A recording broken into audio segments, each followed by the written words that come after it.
Ah, shit. This episode of Defective Discourse has been brought to you by our patrons. Here at BRG, we'd like to thank those patrons who have subscribed and donated. It is because of generosity like yours that makes this show possible. Defective Discourse. Welcome to the show where we talk about the topics that matter to you. Video games, media, technology, all starting now. And we're live. Hi! I think I did that too quick. Oh, shit. Sorry, guys. Welcome. It's all right. We're going to go with it. In editing, I'll put a full intro there. Yeah. Hi, guys. Well, here we are, Defective Discord, and it's me, Kirok. Hi, guys. And below me, as usual, I have Component Z. Say hello, Component. Hey, guys. How are we doing tonight? Awesome. Look, no hands. Oh, Yeah, wait. so if you were watching that intro, I kind of cut it off and didn't realize I cut it off there. I saw a fade, so I was like, okay, here we go. I totally kind of cut it off. I'll fix it in post. So in 2 days from now, when this show airs on the Bottle Rocket Gaming YouTube channel, you won't even know the difference. Yeah, I can't believe I just did that. It's the first time I'm running the show and doing technical director stuff like Warped used to say we needed a technical director. But I'm glad for those of you who made it. Oh, there, I see the logo popped in. Okay, good, we're good. I'm glad you guys are here. Logo, what are you looking for? So underneath the spot where the text shows up when people come in chat, I have a few logos that rotate. Yeah. And initially I didn't see it at all, but it popped in. So, man, it's good to be back. I gotta first, before anything else, thank Component Z for last month. As you guys know, we do this Defective Discourse podcast live on Twitch, and then a couple days later, it's archived on YouTube, and you can enjoy it there if you missed it live. And what ended up happening last month was something personal, and my friend here, Component Z, stepped in and said, "Don't worry about it. I got it. I'll take care of it." He invited Ginger Mouse on, and they did the podcast, and I watched it later on, and it was good. So I want to say thank you. You know how important it was to me for I couldn't be there, right? So Hey, you had personal stuff going on that comes before the show, man. You know that. okay. So thanks. I really, really appreciate it. So this month we're on. Okay, you can see in the Twitch window at the bottom. It's called Rumor Has It. That's the title of our show, and we're going to be talking about. You can actually see on the main screen here. We're going to be talking about some topics that I noticed were becoming more prevalent in. Was it last month? Even a little bit. I think I heard in this month, where the talk is new consoles, refresh coming, right? It's about that time, isn't it? It's about that time. So I actually took some time and went through a history of console cycles. And yeah, if you want to jump in any time, just say whatever you need to. I did want to bring up a quick question here. Sure. Have we heard anything from Atari lately? Because they were supposed to be they released their console in... Wait, did they release it? Because I was planning to buy that one. They were originally calling it Atari Box, and then they changed the name, I think.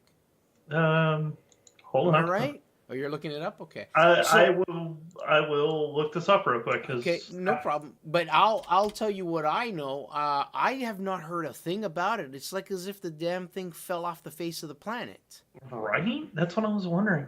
Oh, they changed it to the VCS. Yes, that's correct. Yes.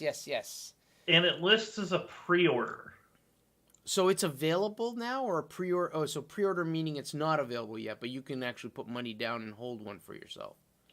Well, it's actually on Indiegogo. Oh, okay. I don't know, man. It's kind of... I want to see it in retail stores. So I can walk in, try it, view it, see it running.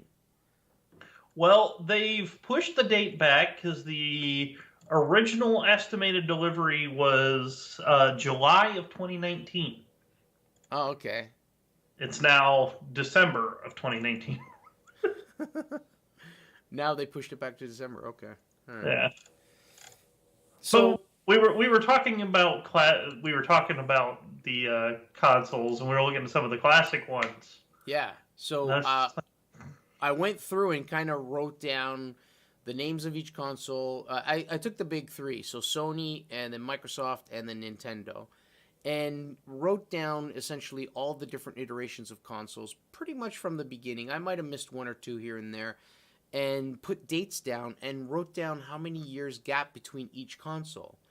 And part of my thinking in this is it too early? Or is it the right? Is it what you said, Component Z? Is it right? Is it about time? Right? yeah. So I don't know. Do you want to look at, or do you want to go through the first set, or should I? Or Well, we started out with and this is going to be one of those ones where I don't know what to call it because I never called it the PSX. oh, okay. I've always known it as the PSX. Okay. The See, I've always known it simply as the PlayStation. the PlayStation. Okay. It's the Before one that's on before screen they right now. yeah, and before they re-released it as the PS1. One, which was the smaller version.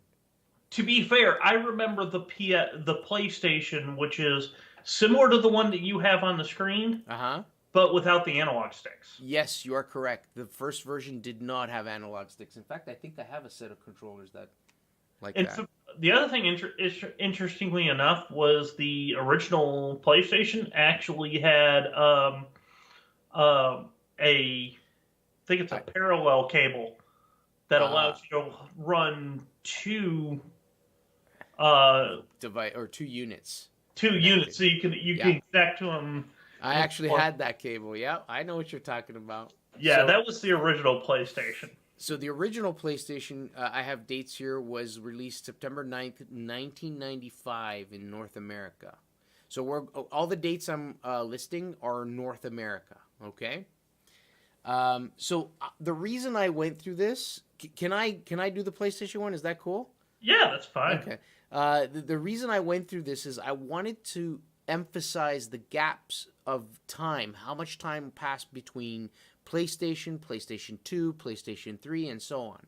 So the next one basically is the PlayStation 2. Oh, damn it. What'd you do? I was focused on the wrong thing. There's the PlayStation 2, guys.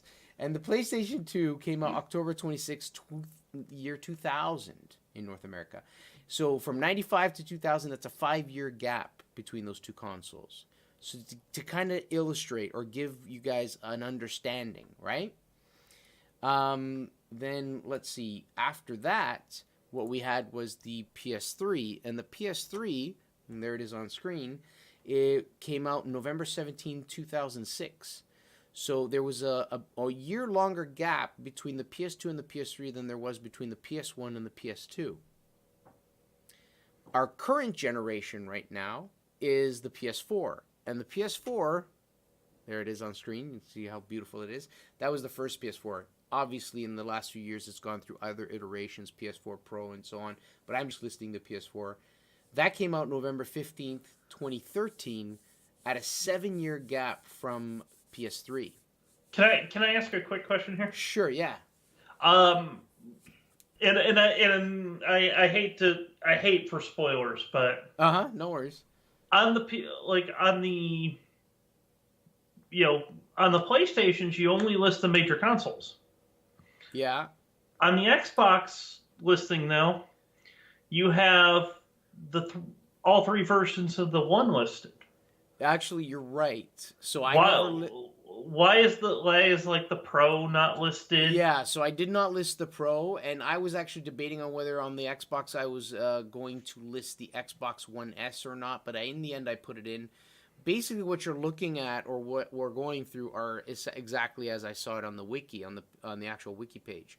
In fact, on the wiki one, they only put one date for both the Xbox One and Xbox One S.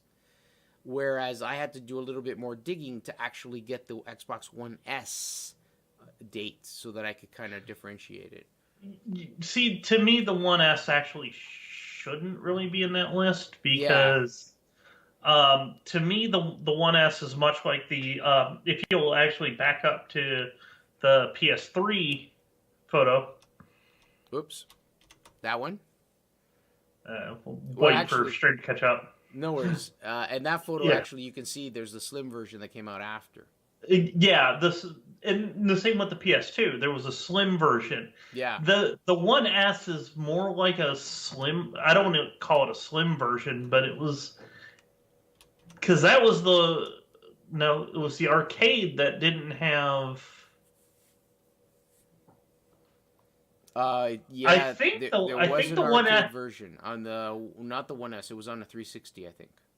I think the one I think the 1S is actually like a small, just a slim version of the one, isn't Of the it? one, yeah, you're right. You are correct.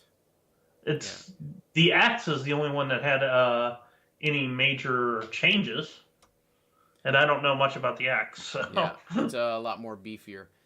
So I'm going to keep going in terms of, you're right about pointing that out, and that's cool, but I'm just kind of, the whole point of this was just to put little, to show the gap between a window of time between one device and another, right? I agree with that. I was just asking about the. Yeah. Oh, yeah, I hear you. PS4 was November 15, 2013. So between the PS3 and PS4, it's a 7-year gap. And now, discussion is that we're going to be seeing a PS5 probably 2020, between 2020 and 2021. PS5, what you're going to see on screen now is just a render or mock-up. This is obviously not the real thing, okay?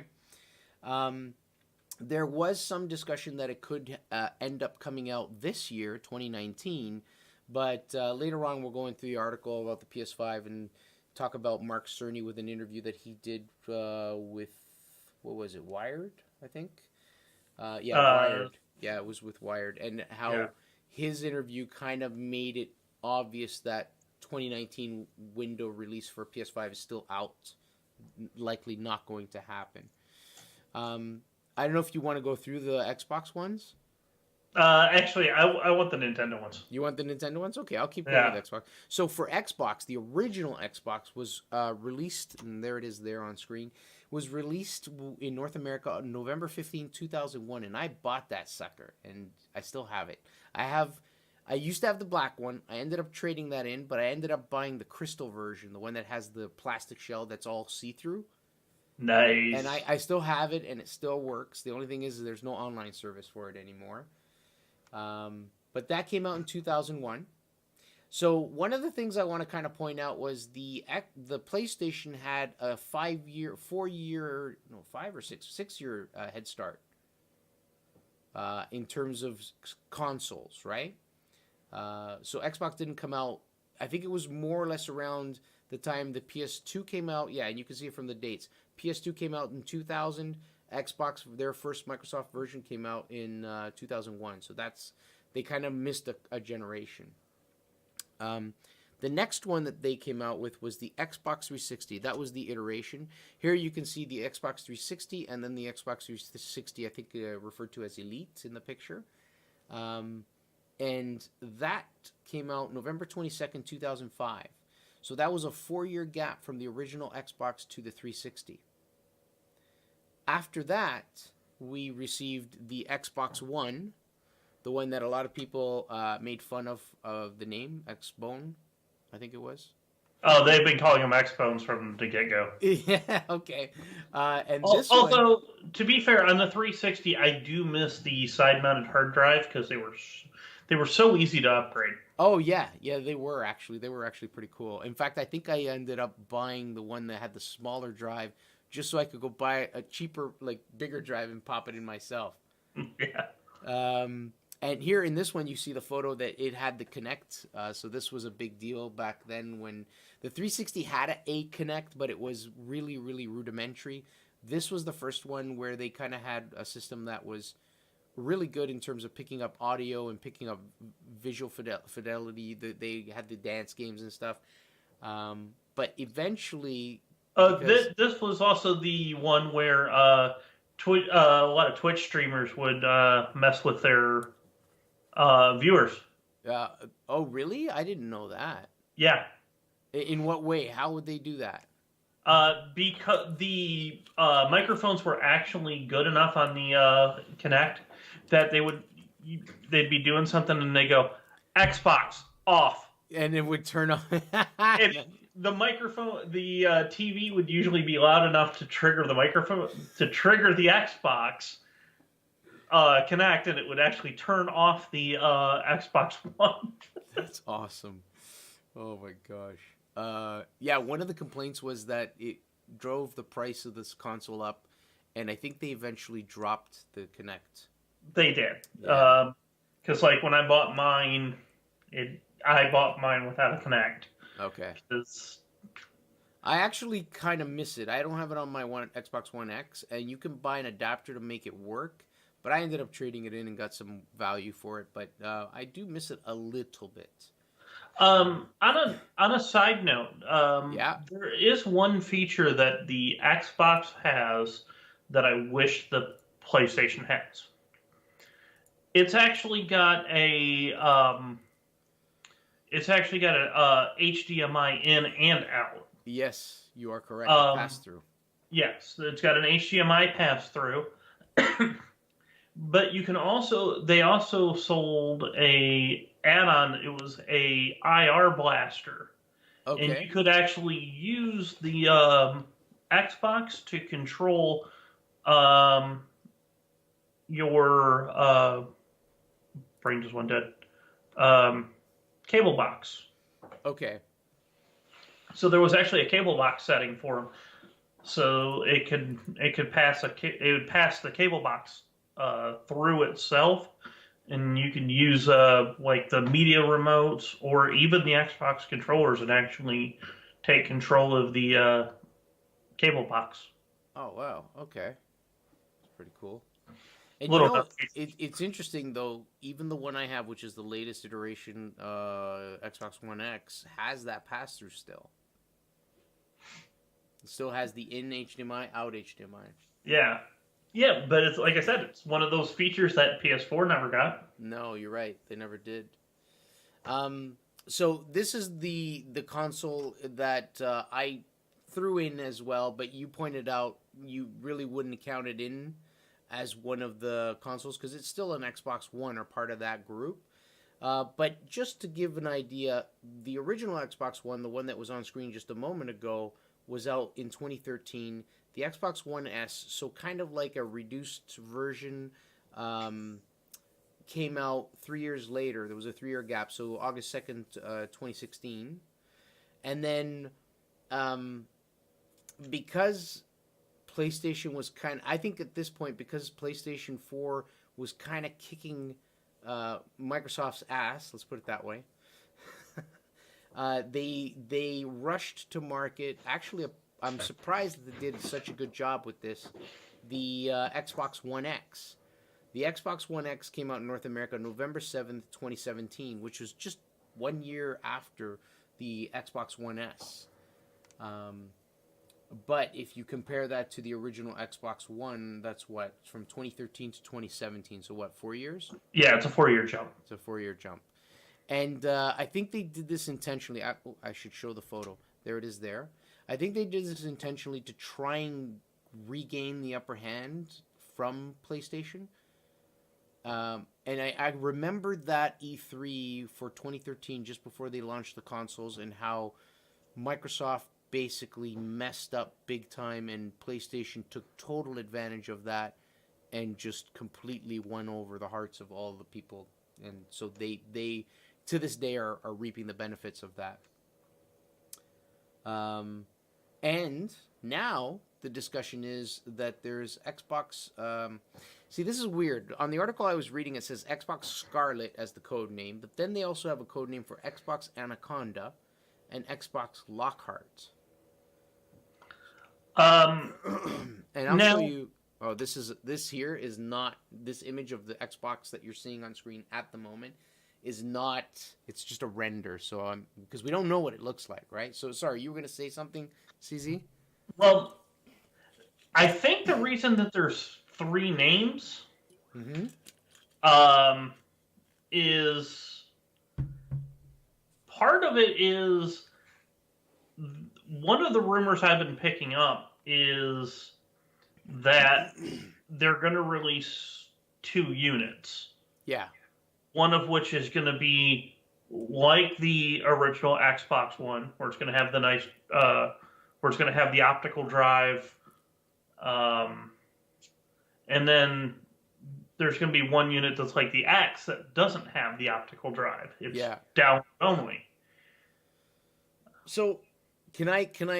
Well, we're probably going to cover this later on, but can I kind of jump in there? And this is what it kind of makes it confusing to me. See, I like the PlayStation, man, because it's like PS1, 2, 3, 4, and sure they have Pro, sure they have Slim, but it's not confusing. This, today, May 7, they've released a new Xbox. I don't know if you know that. No, actually, I completely missed that one. It is the Xbox One S All Digital Edition, and that's what it's called, I think, officially. So basically, there's no disc drive. It's just meant to be a system where you download your game. You buy it online as digital content, download it, and play it. Yeah. So that came out today at the streaming of this video. Yeah, recording and streaming. Mm-hmm. And so it gets confusing because then I'm like, what? Because in the article, Lockhart is touted as the digital version, and I'm like, didn't they just release that? So maybe we'll call it the Xbox 2 for lack of a better term at the moment. Yeah.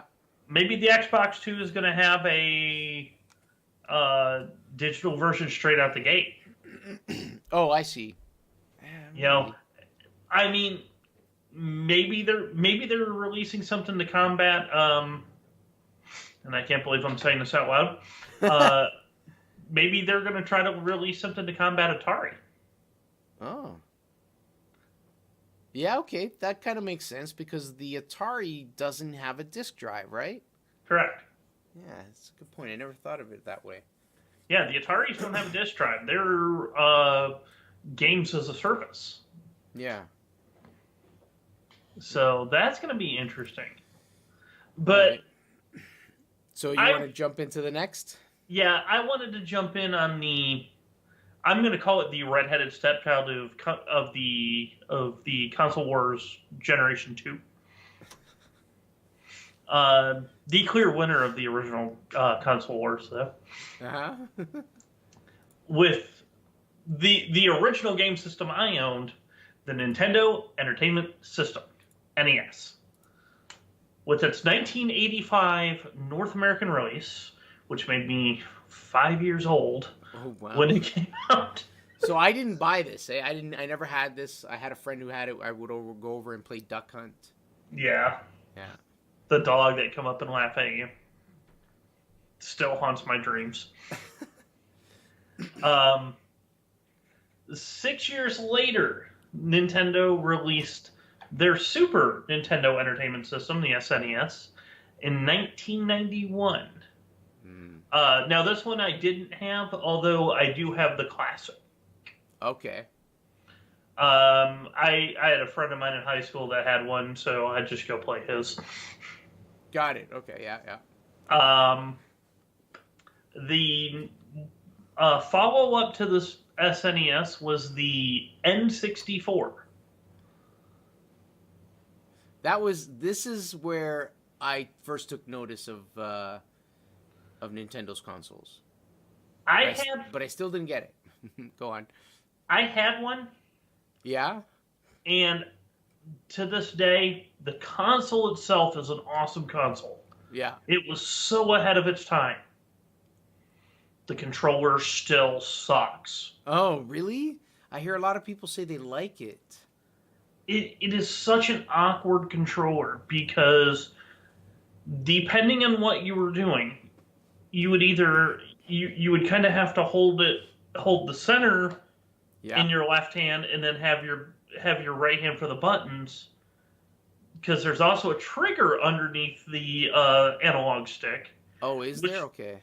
Yeah, there's a Z button under there, but there's a shoulder button up past the D-pad So that's in kind of an awkward spot. Yeah, okay. I get it now.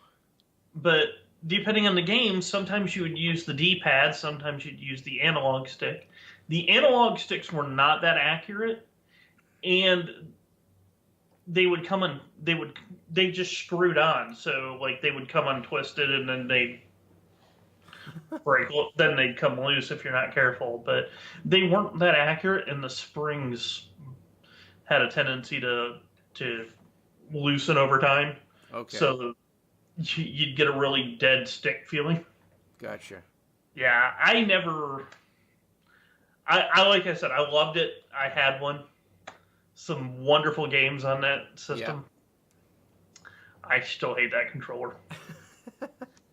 But that was 1996. So 5 years after the SNES, and 1 year after the PlayStation. Yeah. After the original PlayStation, it rolls out. Then in 2002 came what I have to say is probably my favorite Nintendo. I have it right here, sitting right here, ready to play. I have one on the other side of my desk. Oh, nice. I was actually looking to see if it was close enough that I could grab it, but the Nintendo GameCube.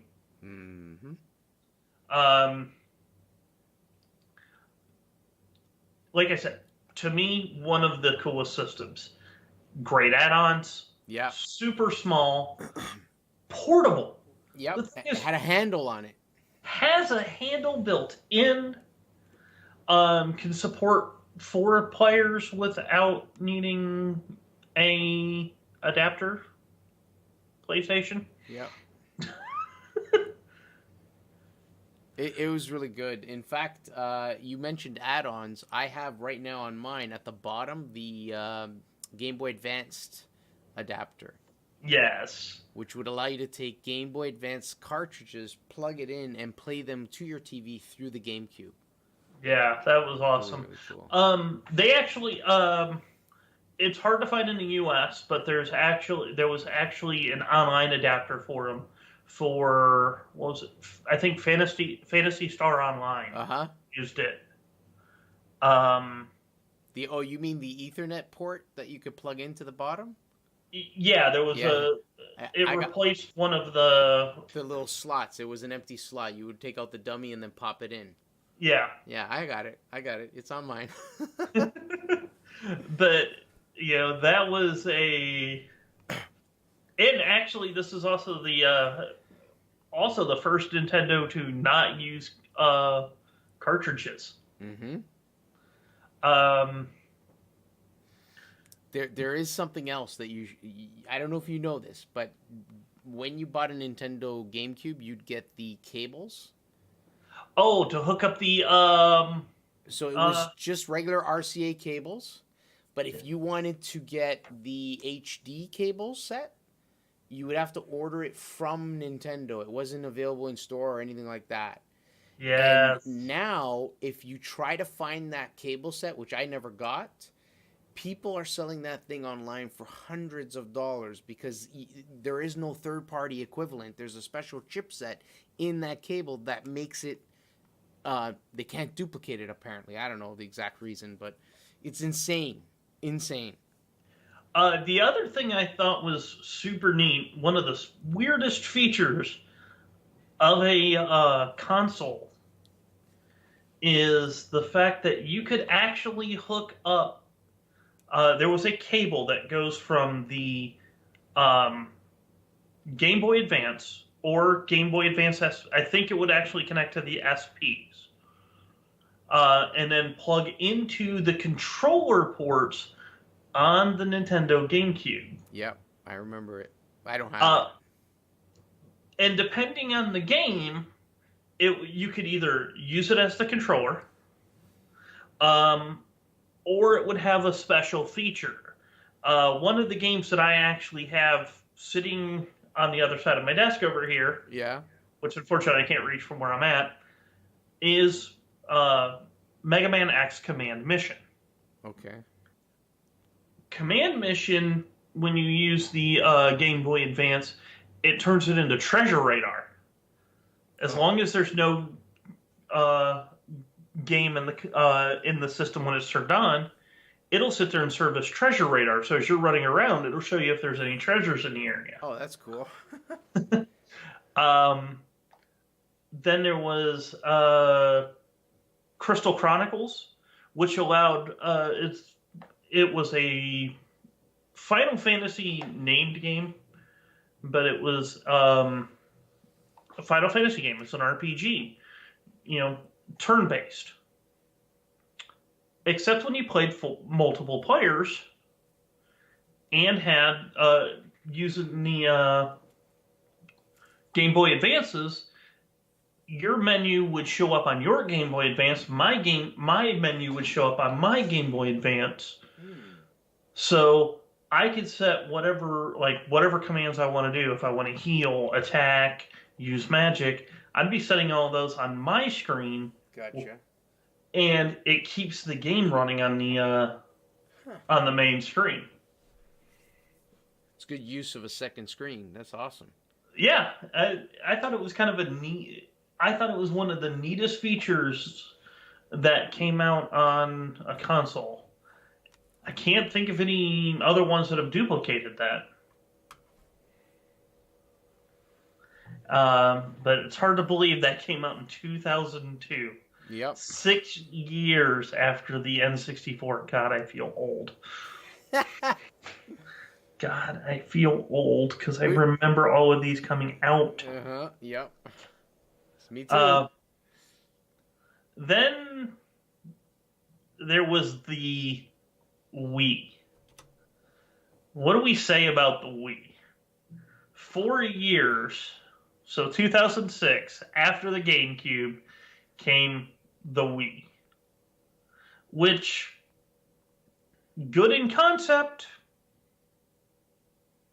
mediocre in execution. I had one. I liked it because it was fun. Okay, you're right. It's a fun game. It's still mediocre in execution. Yeah, well, the device was severely underpowered, although one of the cool things was you did have the ability of playing your GameCube games natively on it. Yes. That was cool. With controller ports. Yes, yeah. Although did you ever see the SNES controllers that they had for the Switch? Well, no, for the Wii actually had a SNES style controller for the Virtual Console. No, I didn't see those. It actually plugged into the Wiimote. Oh, that's awesome. It plugs into the back of the Wiimote, and it basically used the Wiimote as a transmitter. So they were wired wireless controllers. Okay, yeah. Oh, speaking of wireless controllers, best wireless controller on the market, the Wavebird for the GameCube. Wavebird, yes.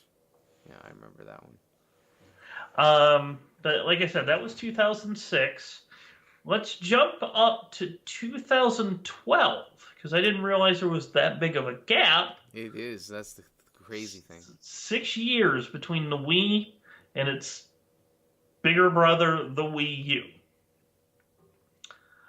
Again, very neat system. Not exactly greatly utilized. No. But a neat system. Dual screen. So you had the, whatever game you were playing was up on the big screen. Then you had that giant panel that served as both a controller and as a second screen, depending on the game that you're playing. Yep. Or, like its bigger, more powerful, more user-friendly brother, the Switch, you could, on some games, actually send them to the Wii U's panel and play solely on the panel. Yeah, I thought that was pretty cool for what that was. I thought that was cool. Yeah, it really was. The other thing that was interesting about the Wii U over the Wii is the Wii had a sensor bar that you had to put either on top of your TV or in that area to use it effectively. The Wii U still had that, but you could also use the Wii U the actual panel controller. Yeah. If you look, there's a weird little bar at the top of it, kind of a black area. That's actually a sensor bar. Oh, okay. I didn't know that. So if you were gonna say, if you had one and you were gonna say, I wanna record a Wii game because it did support Wii games. Instead of if you wanted, you could actually stand it up on your desk, and just aim your Wiimote on that, and have the game being captured in front of you. It would actually work as a Wiimote receiver. Oh, that's pretty cool. Okay. Yeah, as the sensor bar. So yeah, because I know a lot of streamers that use that so they can get it positioned a little easier than trying to move that stupid sensor bar. Yeah, that little bar. Yeah. But yeah, 6-year gap. But the Wii U, we're gonna go with it wasn't well received. Yeah. I say it wasn't well promoted, but that's just me. In comes its brother 3 years later.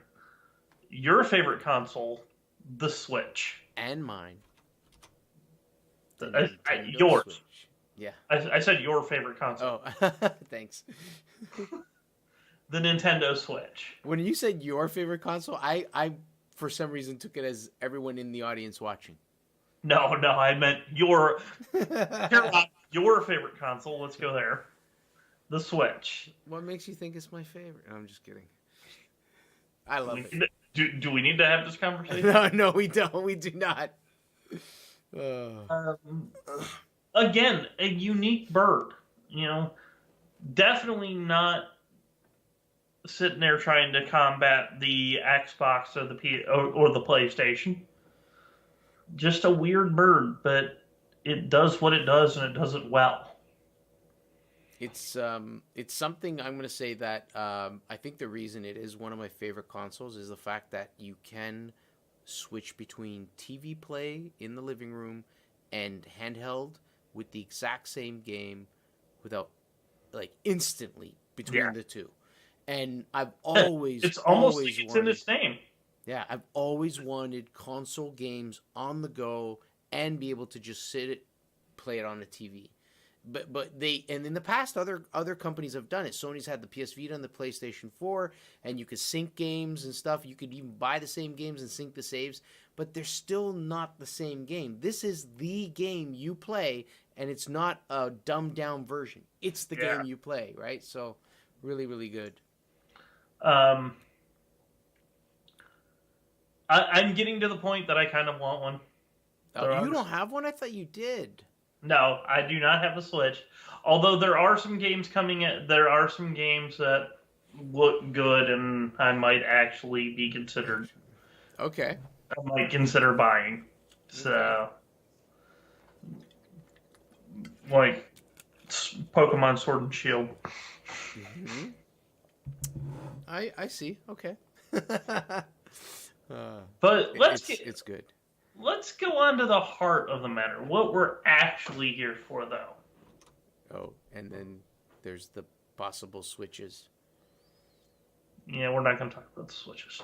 No? I have a nice picture. I went and got a nice look, everybody. A nice picture. My only problem... It's okay. We don't need to talk about it. Well, my only problem is with the Switch Mini.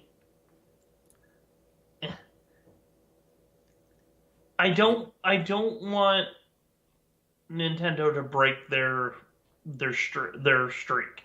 because they've done so well with not breaking their streak. I don't want them to break their streak. I hear you. Their streak is when they, at least in the level of the handhelds, when they release a handheld and then replace it with another handheld. Yeah. Usually the next generation handheld has backwards compatibility with the prior generation handheld. So I don't want them to go to a Switch Mini to replace the 3DS line. Yeah, I gotcha. Unless I can play 3DS games on the Switch Mini. Right. Okay. Makes sense. You know, they did it with the Game Boy Advance. The Game Boy Advance, the original Game Boy Advance, could play Game Boy and Game Boy Color games. Yeah. Well, here we'll go in this route. The Game Boy was replaced by the Game Boy Color, which could play both Game Boy Color games and original black and white Game Boy games. The Game Boy Advance could play Game Boy Advance and color and black and white Game Boy games. The DS, the original DS, could play Game Boy Advance and DS games. I had that, yeah. Then the 3DS console can play DS and 3DS games. Yes. Yep. And I have now a 3DS XL. Yeah. I have a 3DS XL, a 2DS XL, and a 2DS. Yeah. Actually, it's a great handheld. It really is. Yeah. I love them. I love them for traveling. Yeah. But anyways, you were like saying, I said, I don't want to see a Switch Mini take the place of those. I hear you. At least not without, if I could play 3DS games on it, I'm okay with it. Right. If not, I don't seriously doubt that would be the case, though, only because of I think the technology is way different. I know. I'm just hoping. I'm holding out hope, man. Okay. All right. Okay. So yeah, you were saying let's get into the meat of this, and we're already we're it's okay. It might be a little bit of an extra long episode stream. Yeah, but let's get into the heart of the matter. What are we here for today? So it's basically rumor has it, and this is why I was kind of like, let's try and talk about this, because in the last month it's come up, it's surfaced, because if you look at the gaps between the years of consoles, on average, I would say the gaps have been about 5 to 6 years. Some pushing it'd be a little longer. It'd be pretty close, yeah. Yeah. So if these current generation consoles, such as the PlayStation 4 as well as the Xbox One, came out in 2013, that's 14, 15, 16, 17, 18, 19. That puts us right in that range of, okay, it's time, right? So the first article that I kind of found was actually a pretty long one about PlayStation, and it was like all this game specs, news, and rumors of PlayStation 5. And so there are a few things that are confirmed, but there are some other things that are still speculation and rumor. And I'll kind of go over the bullet points of that. One of the things that the article talks about is an interview between Mark Cerny and Wired, I imagine, Wired, where they go through some of this information. And if you're wondering who Mark Cerny is, he was actually one of the key architects behind the PS4 hardware when that came out in 2013. He's also a designer and producer for Spyro the Dragon. Yes, exactly. For the original Spyro. And it's funny, yeah, exactly. And I've watched Hamnisu, someone else in Bottle Rocket Gaming, playing and streaming Spyro, and he finishes the game, he lets the credits run, and I saw the name, Mark Cerny, and I went, oh! Because I knew at the time that he was the guy that was like the architect who was promoting the PS4 in 2013 when it was like the big thing, right? Basically, the PS4, at this point, Sony's kind of saying that it's falling into the end of life of its cycle, which makes sense. It's about that time.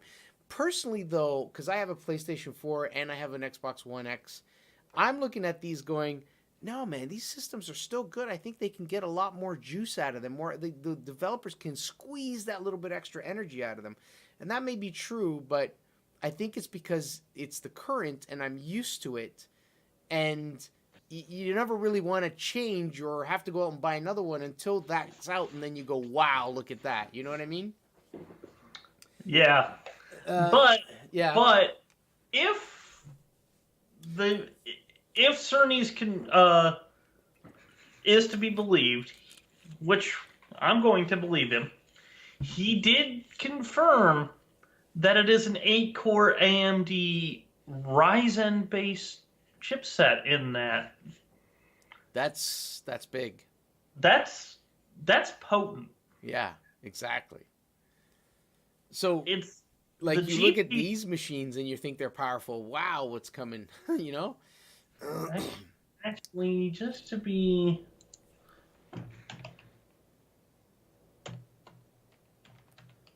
You're double checking. I'll continue. Is it okay if I continue with the list, or do you want to go through that? Oh, you can go ahead. I just want to see. I'm double checking the specs of the current of the PS4. Oh, current PS4. Okay. So the other thing that he confirmed was the GPU itself is taking basically the best parts out of the Radeon Navi or Navi. I don't know how they pronounce it. As far as I'm aware, it's Navi. Navi? Okay, Navi. So it's going to be a pretty powerful graphics card. What's that? Did you ever play Ocarina of Time? I did. Navi. Hey, listen. Hey, listen. So this GPU is always going to be saying, hey, listen. Yeah, actually, it should be saying, hey, look. Yeah, exactly. Another thing in the other confirmation was that there's going to be a new SSD system that's apparently rated 19 times faster than any current SSD technology. I imagine they probably in development were saying, you know what, these games are bigger. They have a lot more resolution. We can't have people sitting for five minutes waiting on a load screen, right? So that makes total sense, actually. Apparently, sorry, go ahead. I'm just trying to figure out what they're going to use because, like, me, when I built this system, I put in one of the fastest SSD options I have. Okay. Which is PCI Express. Okay. Yeah, that's the card that goes in the PCI slot, right? Well, it actually, in my case, it's M.2. It's the small bubblegum stick style one. Yep. It has a special PCI slot for it. I want to know what's faster than that, because that's at a bus level. Yeah.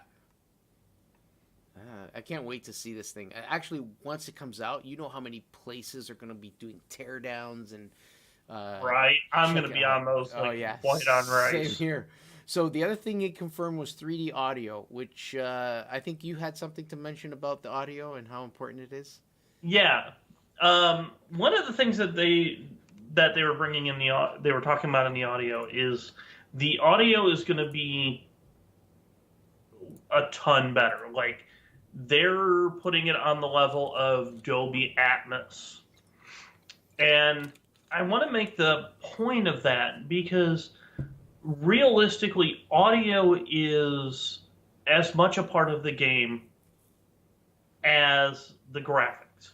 Yeah. You can, 4K, 8K, I don't care how many scan lines you have. If you're playing a game with absolute max quality graphics and 8-bit audio, it's just not going to be inviting. Gotcha. But if you're playing a 16-bit game, but you've got a full orchestral soundtrack, it's going to make it a lot more fun.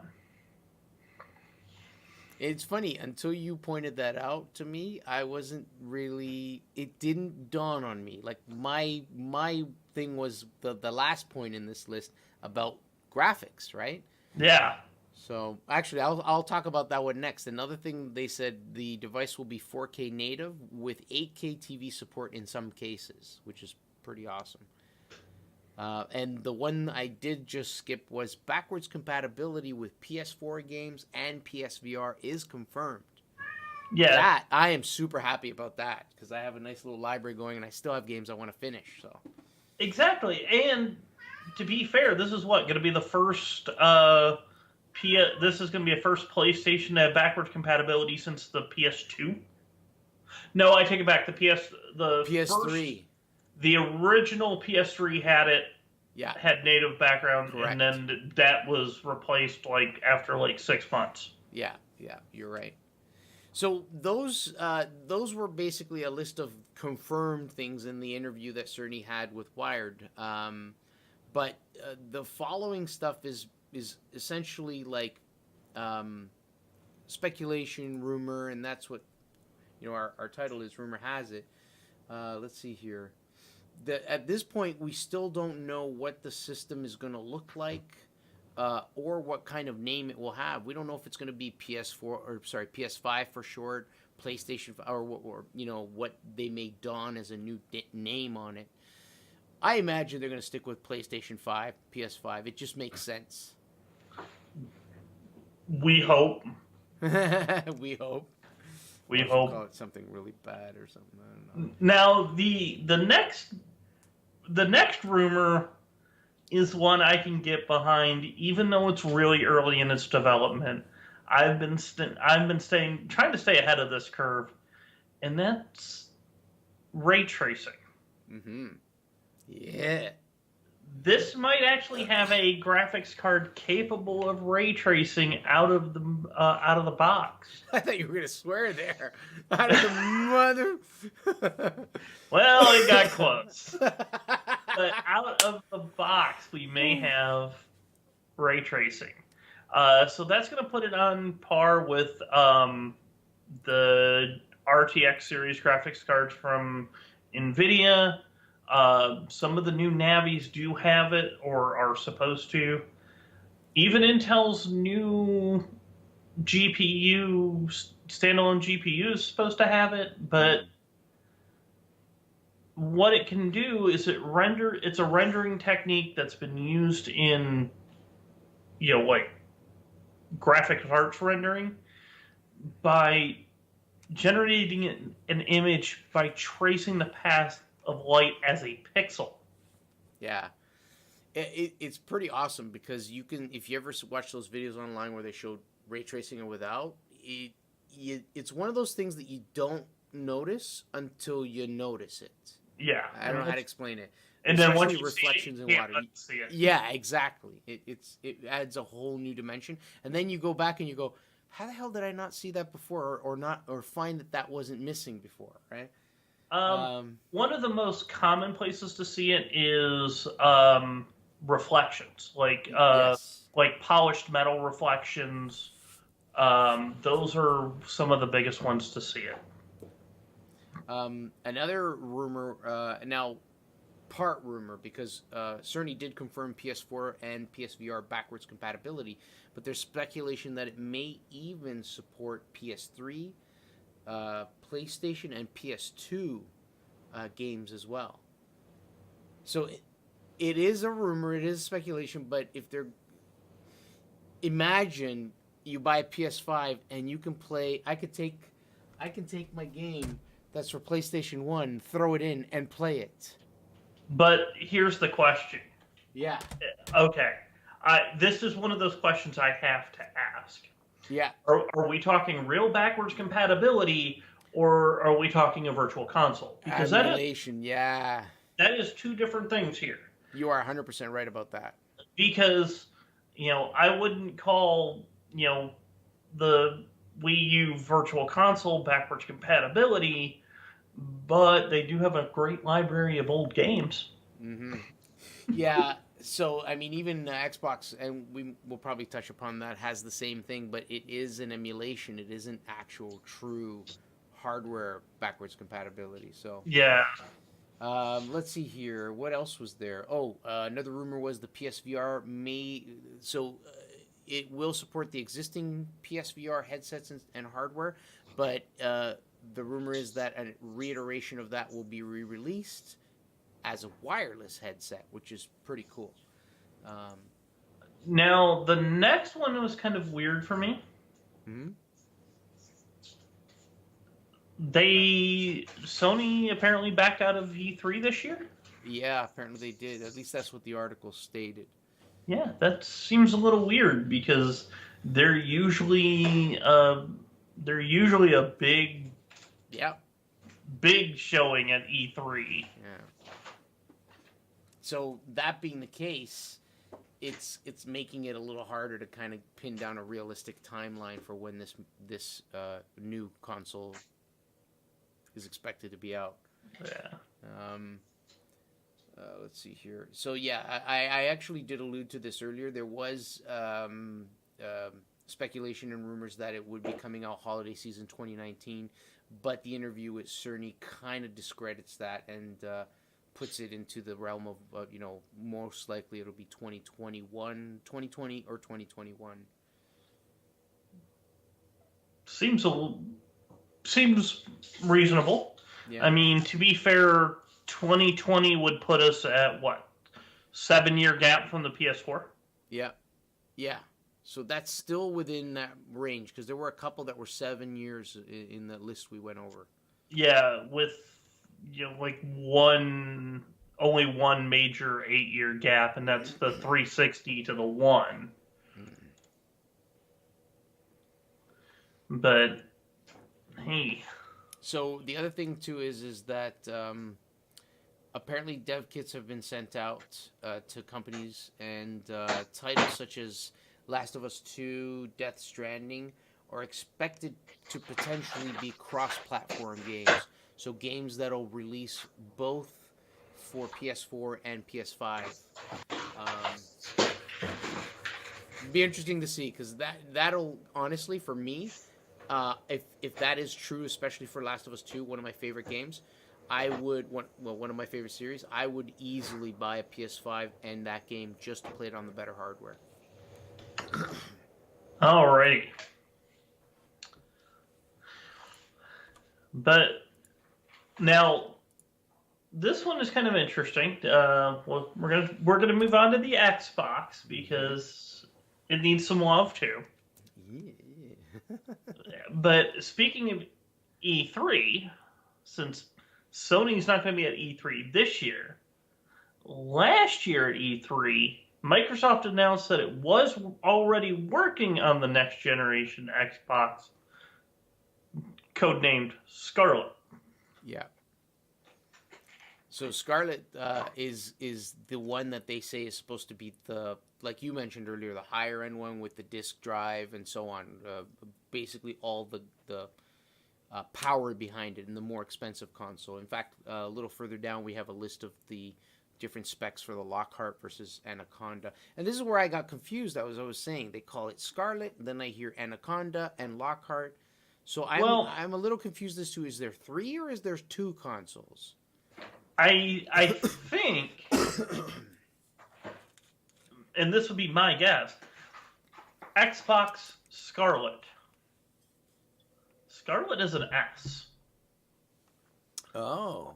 I wonder if they were talking about the Xbox One S, which did release today as of the recording of this. All digital version. Yeah. Yeah. Maybe that was that. Yeah, you got a good point. I never thought of it. So let's see here. Basically, the next generation console will come with 2 variants, and this is part of the article. A high-powered console, codenamed Anaconda, and then a cloud-based device meant to stream games, and it's codenamed Lockhart. And this is why earlier I kind of brought up the fact that it's confusing what they're bringing, because Lockhart sounds a lot like the one that they released today, which was the Xbox One S All Digital Edition. Well, and like I said, with Atari bringing us games as a service, It could be their version of competition. yeah, it could be their version of games as a service, and then the Anaconda is our traditional console. Right. So the Lockhart, though they do say meant to stream games, so I'm thinking, I wonder if it's intended to be download digital content like you do now on the current systems, and then play it locally, or if it's entirely streaming I could see it be entirely streaming, to be fair, with no 'cause, storage. yeah, because like I said, I'm basing this off Actually, no, of it like has a storage. Sorry, go ahead. yeah. I'm kind of basing this a little bit off of what's here and like what they're offering with. I'm using Atari as kind of a reference point. And looking at the specs, I am going to jump down to the specs for just a second. Yeah, go for it. The Lockhart is supposed to have an 8-core CPU, a pretty decent GPU, 12 gigs of RAM, 1 terabyte SSD. So hold on, there it has storage. I was incorrect. It does have storage. Yeah, and DirectX ray tracing support. So this tells me it's going to be one of two things. It's either going to be much like the all digital edition, where it's you buy games from the store, download them, and play. Yeah. Or it's going to be some combination of that and games as a service, where you sign up, you can buy a game like Game Pass, where you can buy a game, play it locally, or you can go, okay, I want Game Pass, humble monthly, whatever however you want to set it up, where you can basically play it for the month that it's available, then move on to the next. Interesting. Now, the Anaconda does have 16 gig of RAM, so it's only got 4 gig more RAM, but it looks like it's going to have an optical drive. So we're going to assume Blu-ray because, well, it's Blu-ray. Right, yeah. Makes sense that they keep doing it. The Xbox One X has Blu-ray in it, so. Yeah. The Anaconda is going to sell for more, though. Was it $4.99 US? So. Yeah, versus $249 for the Lockhart. So what are you talking? So hell, you're talking about half price for the Lockhart. Oh yeah, but look at that GPU. Yeah. 12 teraflops, so it's well, I mean, like you're talking DirectX ray tracing support, so judging by those numbers, you're going from like maybe a 2060 to a 2080.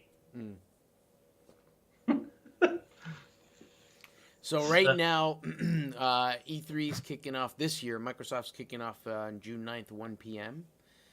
I'm actually going to be glued to the stream when that happens.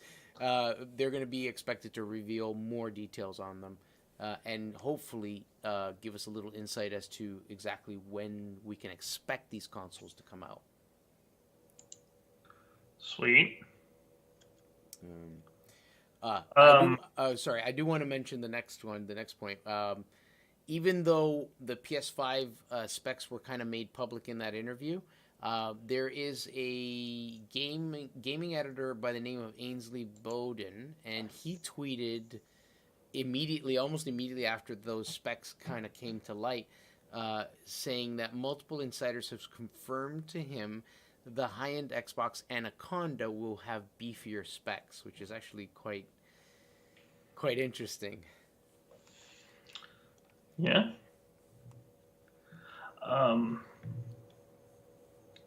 Now, on to one of the things I like about the PS5, which is backwards compatibility.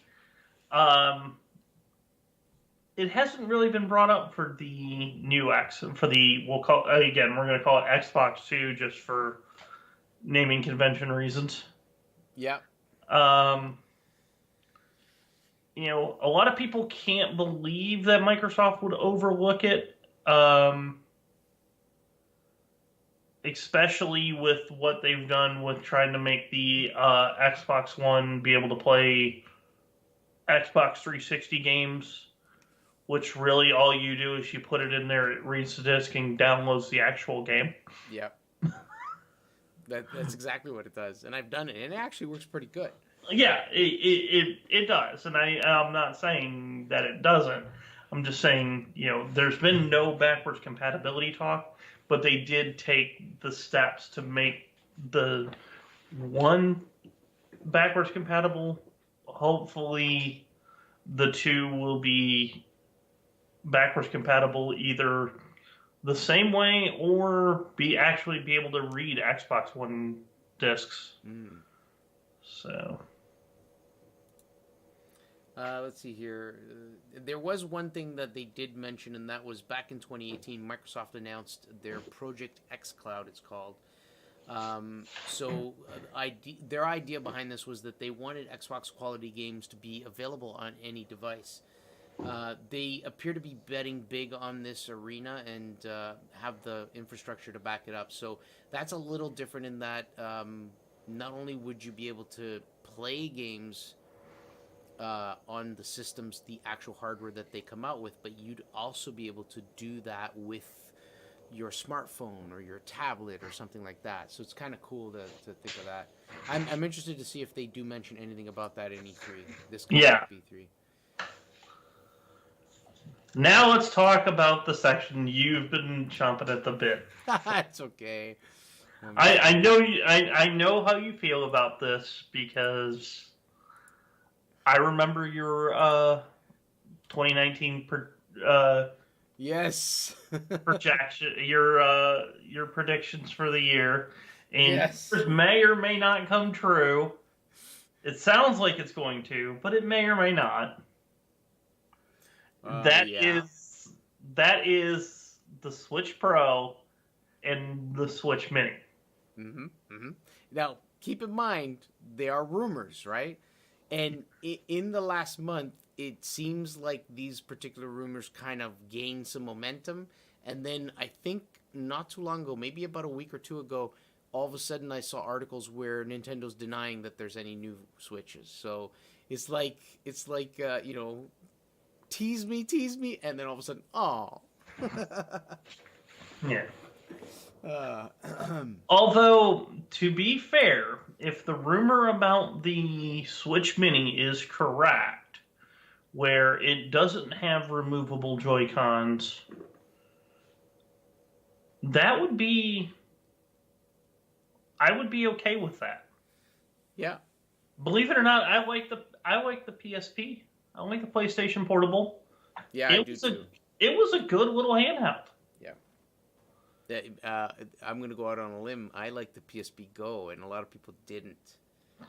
To be fair, I never played with the Go. That was kind of a weird one. Yeah, it was like the black sheep in the bunch. It was great. This is why I liked it, because it was tiny, and you'd use that flick, and it would kind of extend outwards, and you'd have the screen at the top and the buttons on the bottom. So I liked the compact nature of it, but some people thought it was a really bad system, and it failed because it was a bad system. But I might actually buy one again, because apparently you can hack the crap out of them. But anyways, to be fair, yeah, the PSP was the ultimate in mobile entertainment systems at the time. You know, you had games, you had movies. It could, you know, had a music player, so you could, you know, put music on the little thumb drive. Yeah, they had movies. You're right. You could buy movies on that medium. Yeah, in the what is it? The UMD. Yeah, UMD. I think that's what they called the disc. Yeah. Because I remember Ghostbusters came out in UMD. Slap it in there and watch it on the go. Nice. So this particular article is an article from The Verge, and it talks about a report according to Wall Street Journal. And the rumor is that there are 2 new Switch models, slated to come out at some point. Again, remember, this is purely speculation, purely rumor.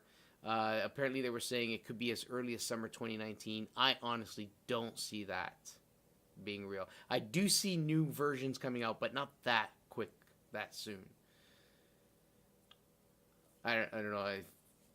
Yeah, I would have to say if they were going to release one, it would be probably closer to Christmas time. Usually, stuff like that does. I'm going to say usually because Xbox just proved us wrong. Usually, stuff like that doesn't release early in the year. It usually releases later in the year because they want it to be that go-to. Oh my God, Christmas item. Yeah. That makes total sense. Again, Xbox One, the Xbox One S all digital version, kind of being the redheaded stepchild to that statement, but who am I to judge? So they are saying that the smaller version basically will focus on portability mostly, and not have detachable Joy-Cons, which is what you were talking about. Yeah. And they would consider it to be the spiritual successor to the 3DS. So this is partly where you earlier in the podcast mentioned, I'm okay with that if they had backwards compatibility for 3DS games. You can pop them in and play it. And you know what? As I said before, I don't see it because I don't think the technology is the same. But if any company could do that, I think Nintendo would be the one that would make it happen. Do you know what I mean? Yeah, because they've done it consistently. Sorry, go ahead. Yeah. I could see them being the one to make that happen. Yeah. Now, granted, it's probably going to be like here's a $150 add-on screen that you need to make the second screen, but yeah. So in terms of the higher end model or the rumored Switch Pro, there hasn't really been any specifics on hardware, but apparently they're saying that it would be more than just a performance boost. So who knows? Maybe they would have some sort of new feature or something, but I mean, I'd be guessing at this point. And since I'm going to guess at this point, we went over this in our predictions, and I was predicting that the Mini would come out this holiday season, while last year, holiday season, I was predicting that they would have a Pro version, and if a Pro version did actually come out, which never happened, I would love to see things like 1080p display in handheld mode, and then when you dock it 4K out to the TV. To be fair, I would like to see true 1080 when it's docked. Oh, yes, you're right. Technically, the current system is 1080, but depending on the game, it doesn't keep that. There are games that are much lower. I know. But it's still so good. I would love an all-day battery. I'm tired of this 3-hour charge and you're done. Everywhere I go, I have to carry the freaking charger with me. I would like to see, as much as I hate to say it, I'd like to see a better dock. A better dock? Yeah, I can see that. I think the dock is just so...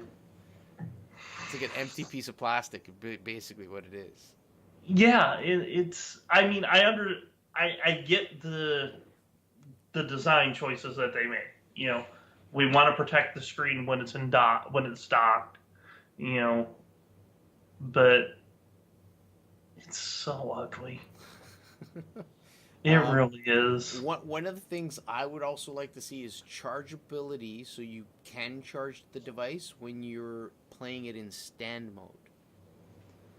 So one of the cool things is you can actually slide the Joy-Cons off, and then you could prop the game, the actual display up, because it's got that little leg that pops out, onto the table, and you can sit there and play. And I did this once before with Galaga on it, and I played for like 2 hours straight, and it's awesome. But as my battery starts to run down, I can't plug it in and charge it because the stand allows the base of the display to sit right on the table, contact directly on the table, which leaves no room for a cable to go in. Yeah. So, yeah. Sounds a little bit like a design flaw. Yeah, yeah. So some other way to provide power while it's in stand mode. And the last thing, I did write backwards compatibility, but again, this kind of goes back to what you were saying about 3DS. I just want it to be compatible. Yeah. But one of the things that I find, because I do buy a lot of games on the Switch, and I buy both digital downloads as well as physical cartridges. I want in the digital download in the eShop, I want the ability to be able to purchase not more games, sorry. That's not the way I want to be able to purchase multiple games with one transaction.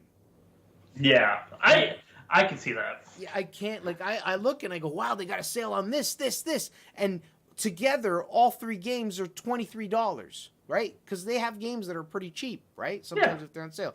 And I have to do 3 separate credit card transactions in order to buy 3 separate games. Give me a cart. Allow me to pick them, throw them in the cart, and pay. Yeah. Anyways, that's my little I want to see and rant. Yeah, I can dig that.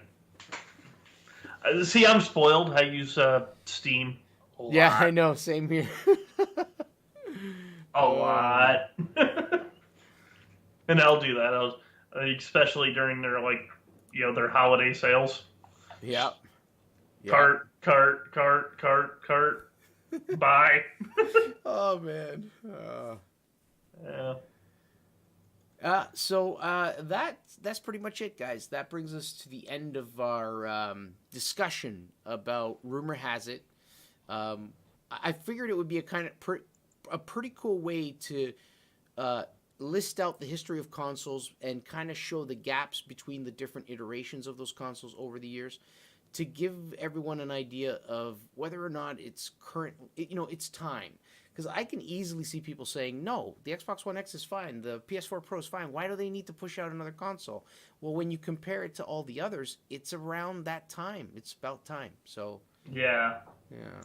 I don't disagree with you. I think it's, they've had their run. Yeah. Technology has moved. Yes, it has. Past where they're at. And we need to get up to date. That's why I like PC gaming, because my PC, it's a lot easier to make sure that it's up with today's standards. Yeah. All right, so let's wrap up here. Component, tell me, where can people find you and what are you up to, my friend? What are you doing? You can always find me when I'm streaming on my Twitch channel, which is twitch.tv/component_Z. I don't know what brought it about, but I've actually had this deep dive back into Star Wars: The Old Republic. Yeah, I've been watching a bit of those. I've been deep diving SWTOR again. I've kind of missed it. I actually have 2 running characters right now. I have a Jedi Knight and a Sith, so I'm playing both sides. Okay, cool. It's funny, when I watched you playing it, I was like, when did I miss this game? I totally don't remember it coming out.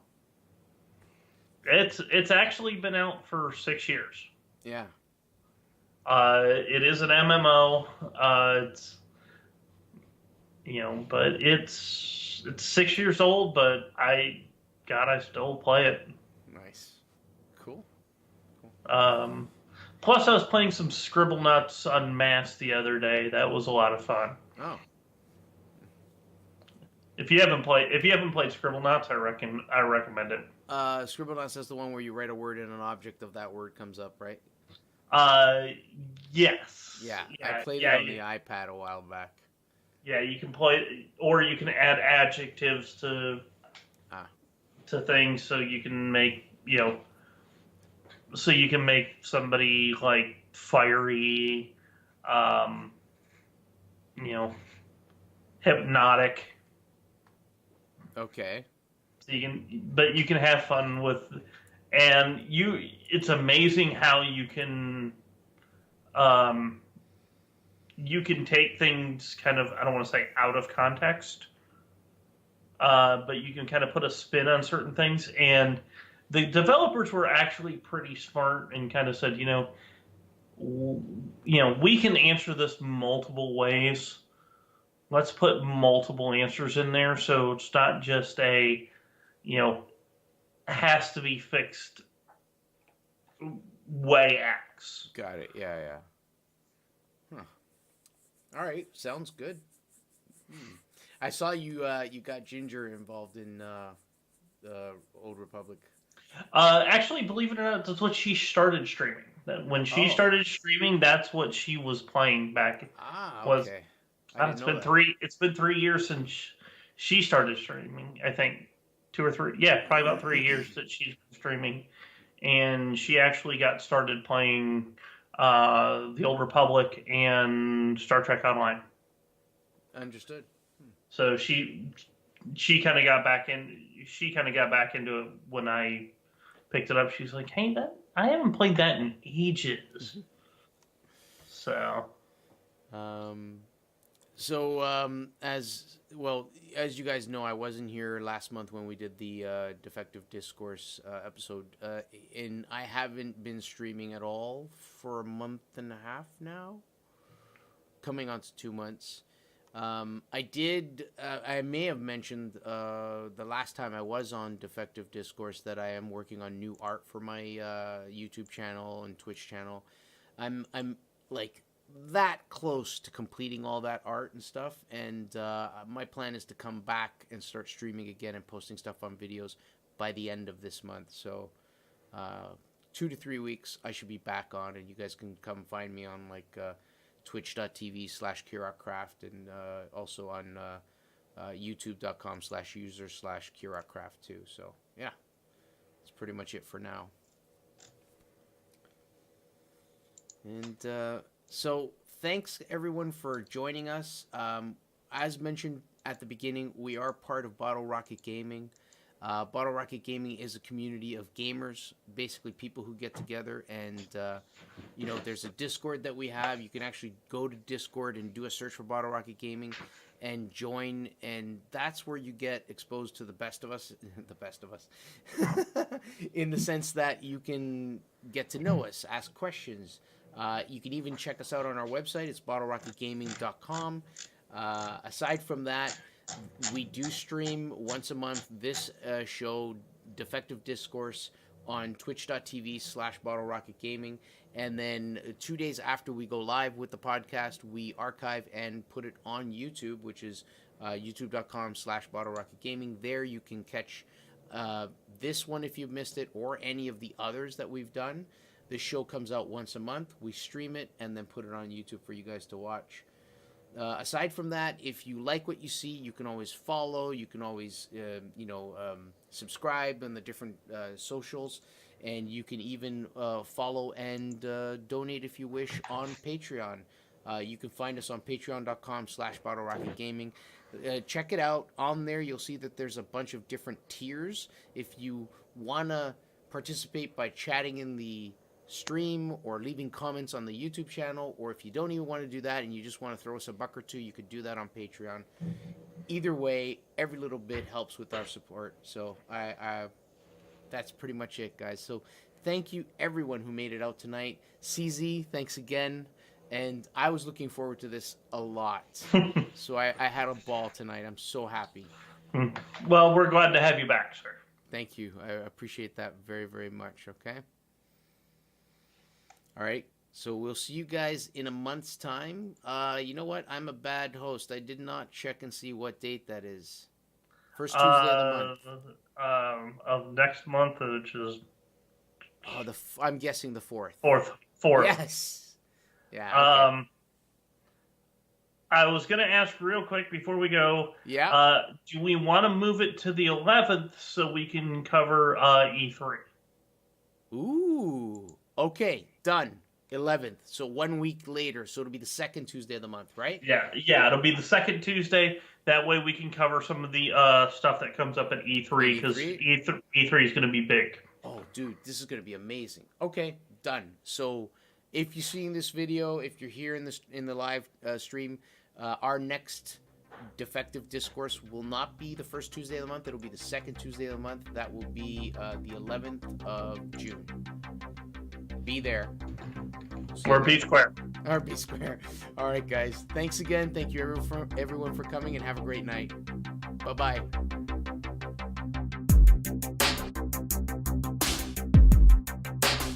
Don't forget to support us on Patreon. Also follow us on Twitter. Thank you for watching and good night.